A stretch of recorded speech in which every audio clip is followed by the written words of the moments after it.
Hello, everybody. Cal Banyan here. Cal Banyan's Hypnosis Center on calbanyan.com. Now, let me tell you something right now. I'm so excited about this whole thing. I mean, we're like over 440 episodes. I don't know, this is like 444 or something like that. And it's just such an honor to be a part of the kind of the world's ongoing development in this profession. We got some great emails, great comments, like Susan in Australia, or it might be someone up north in the United States. It's just really fulfilling. Hey, today's topic is going to be centering on this constant, I mean, ever since you were a child, information about happiness equals food. And this can be such a great challenge to our weight loss clients. So we're going to be talking about how to counter that brainwashing, that programming that's been going on almost like through your entire life. Now let me introduce you to Brenda. Brenda Titus. She's done a gazillion podcasts with me. I'm so lucky to have her at our center. She's been here like around 3 years. One of my favorite things about her, besides doing the podcast and her positive outlook and her caring about the students, caring about her clients, is that she helps us with our training. She helps us in the practice times. She also does a little bit of talking in the training, and it just to give that one-on-one experience while you're trying to learn the techniques from somebody who's mastered them is just priceless. She comes from the background of a bachelor's degree in sociology, master's degree in criminology. She worked at a rape crisis center before we got our hypno hooks into her and brought her over to the wonderful world of hypnosis. How you doing, Brenda? I'm doing great, Cal. Thank you so much for having me. And I realized as you were saying that the day that this episode airs will be about as close as you get to my 3rd anniversary of the first day I ever walked in this center. And it's just amazing how time really flies when you're having an amazing time growing and learning. And I'm just thrilled to be here, having come to the hypnosis world and to be a 5-pather and really helping people change their lives for the better. And I've been so fascinated by this topic that we're going to talk about, and it's the things that I've learned from hypnosis have just helped me in so many ways when it comes to dealing with food, and so we wanted to talk about that today. But first, we're going to talk about who I learned it all from, which is Cal Banyan. Cal is the hypnosis celebrity, the authority on hypnosis that works. He brings us the books Hypnosis and Hypnotherapy, The Secret Language of Feelings, which is really in the end what we're talking about today, is that secret language of feelings, especially as it relates to food today. Cal developed the five-path system of hypnotherapy and 7-path self-hypnosis. He's the trainer of some of the best of the profession, one of those people that people go to in the profession for education, training, guidance. And obviously, he's the man behind these almost 450 videos that we have out there, and they're out there forever. Actually, Cal mentioned Susan. Susan's been going back and watching some old podcasts even, and that's the thing. They're out there for everybody. You realize you need help with the topic, you go and you find what you need, and it's there for you. And you guys just have no idea how much effort goes into that, but how much reward. You know, it's that ripple in the pond that Erika and Celeste and Meredith and Elron and Cal and I get to provide to all of you. So I'm pleased to be here today to talk about some secret language of feelings issues when it comes to food. But before we get started, do you have anything to add, Cal? I'm just excited about, we just wrapped up a certification course here at our center, and it was, I'm sorry if you were unable to get in. It was a really full class. We keep the size of our classes down to around 18 people. We want to ensure quality of our classes, and so when they're full, they're full. And the next class coming up is October 5th through the 16th with the weekend off. This is the NGH approved Banyan Hypnosis and Hypnotherapy Certification Super Course. It has 5-path and 7-path certification included with the core curriculum required by the National Guild of Hypnotists. And we just have a really good time. But it's going to be work. You're going to eat, sleep, and poop hypnosis for 10 days. Were you kind of surprised when you took the class how busy it was?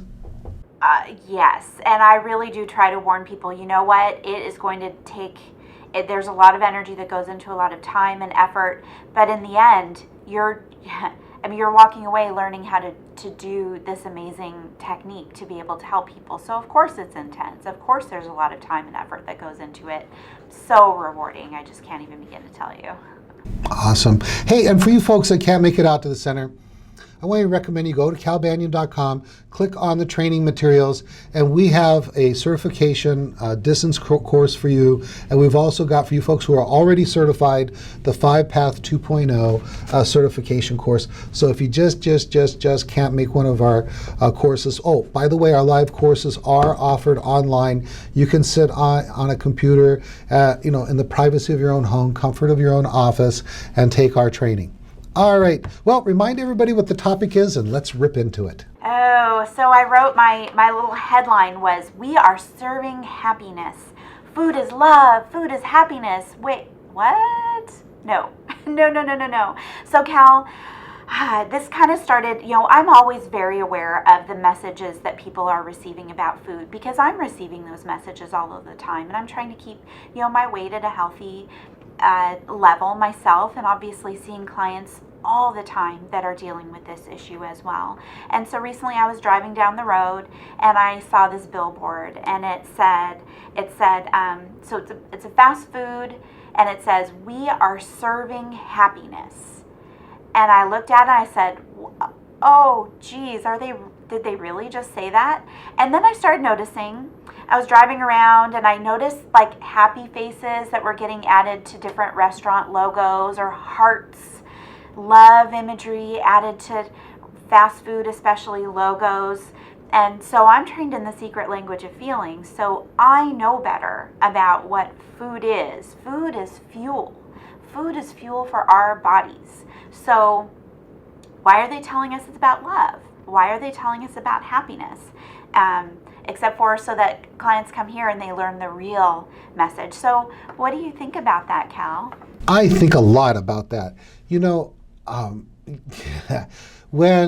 First I want to say food equals happiness, absolutely, if you're physically hungry. If you're physically hungry, it's time for dinner, or it's time for lunch, or, whatever, and you reach down there and your stomach goes, by golly, I'm hungry. Then guess what? If you eat, that is going to make you happy, because happiness comes from fulfilling your needs, wants, and desires. So if you're hungry and you want something to eat, and then you get some wonderful something to eat, then of course you're happy. You're happy you ate.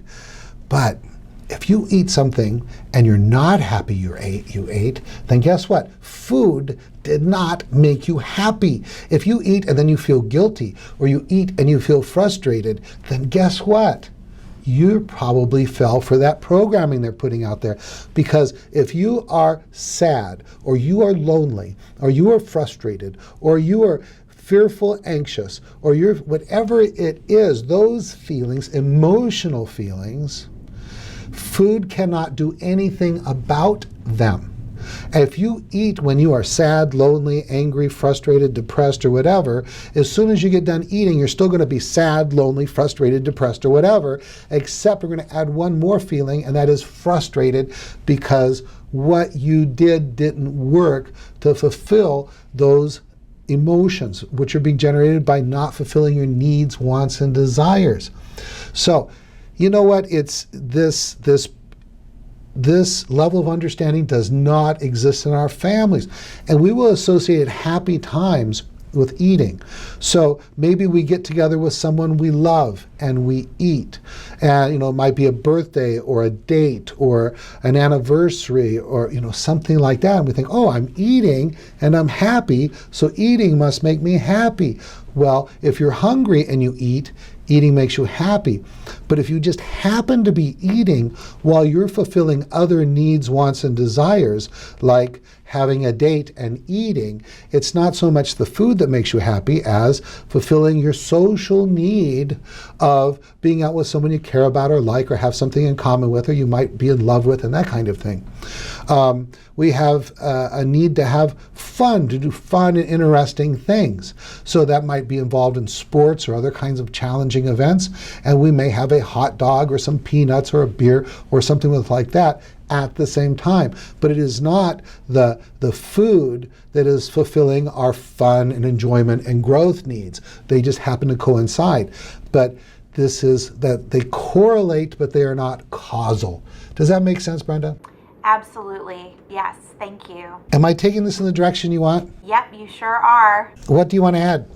I wanted to add, I think it is so important for, we've talked a lot about age regression in the last few episodes that we've been talking about. And so it is really important when you're doing your work to be ready to catch that. If you're doing your age regression and, it's almost easy to miss because you're not, sometimes people, when they're doing age regression, they're expecting some big misunderstanding, misperception about food or a feeling that's driving it, and they're missing that sometimes a client goes to this happy time and there's the food and there's the love.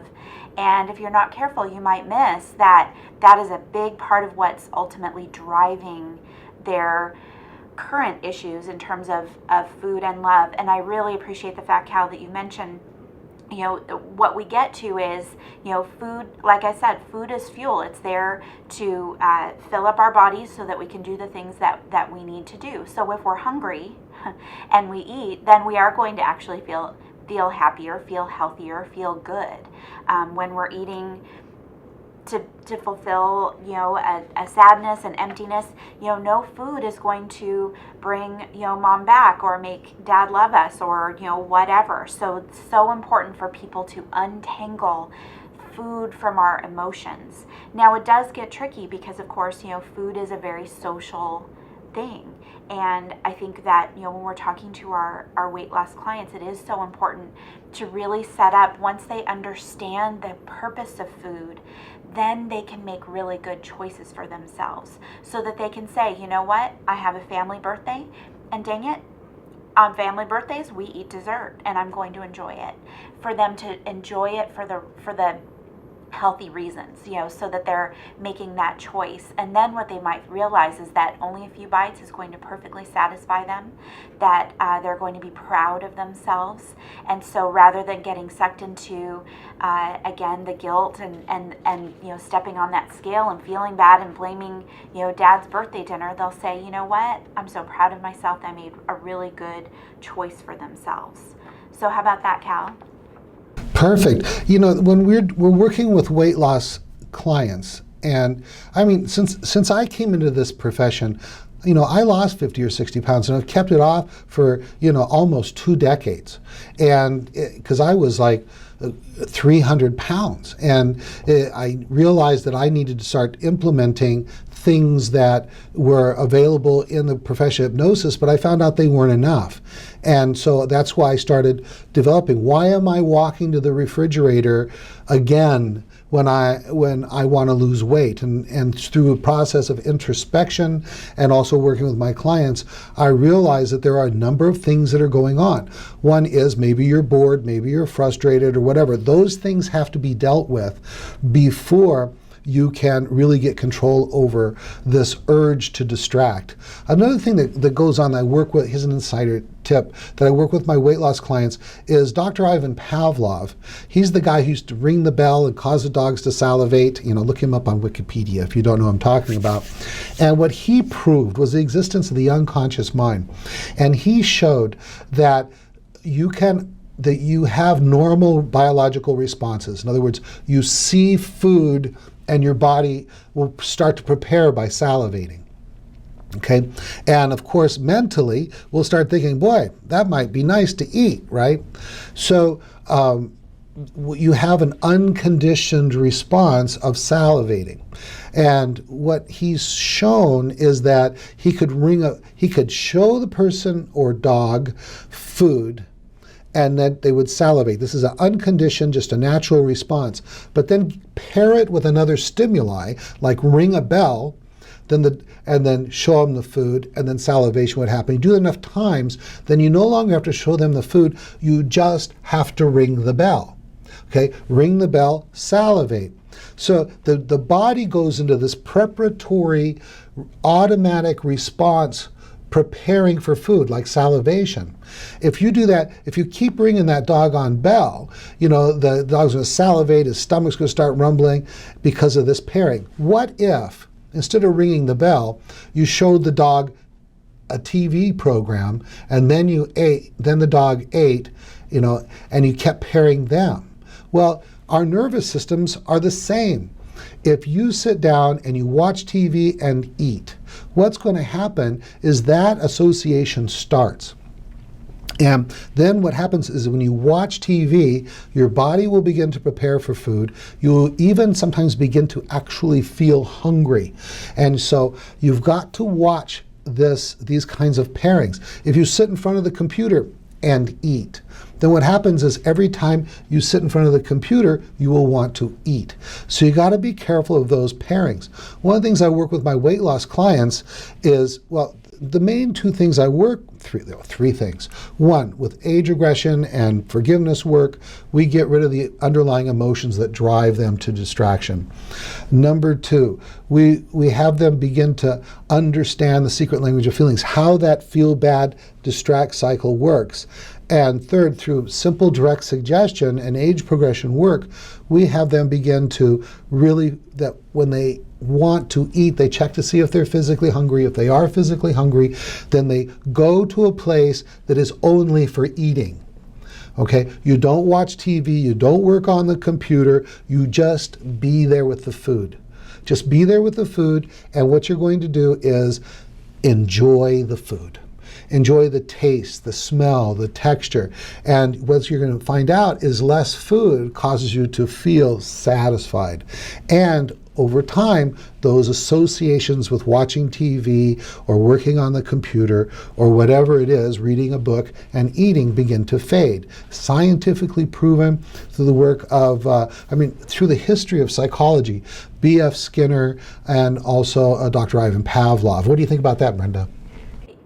You're right. You are right on. I definitely have seen that in my practice with giving clients those particular tips, and it's that I usually kind of think of it as we're breaking those chains that tied food to TV, tied food to feelings and emotions. So great point. Thank you.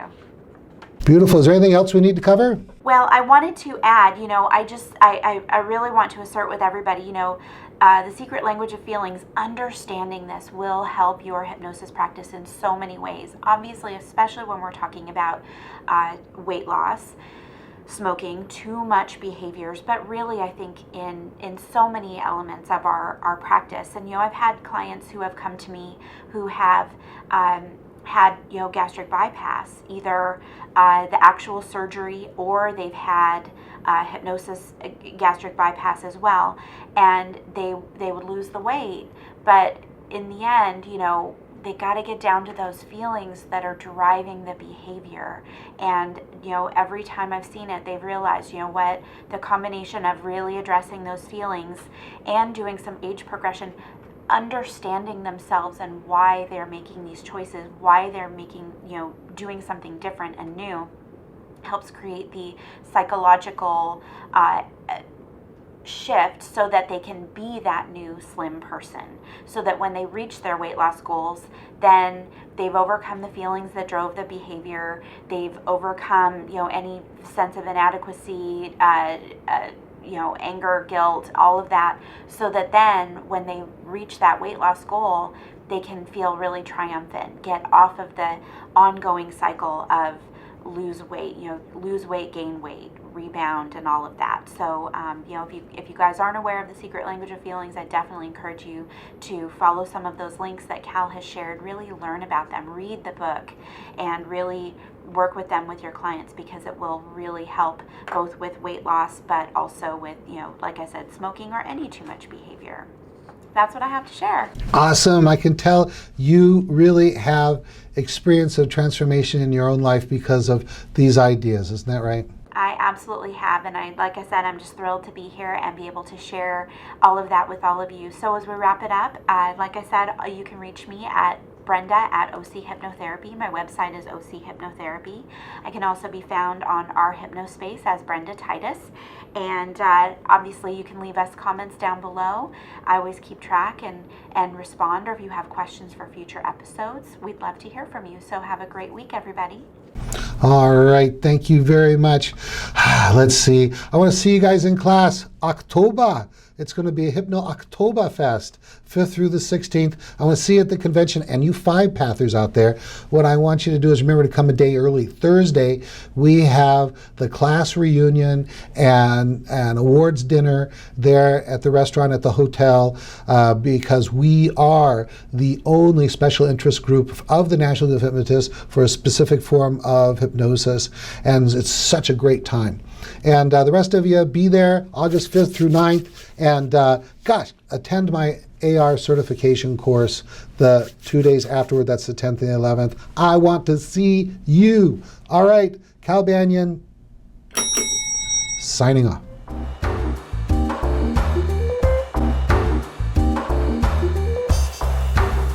This recording is the property of Cal Banyan and the Banyan Hypnosis Center for Training and Services, Incorporated.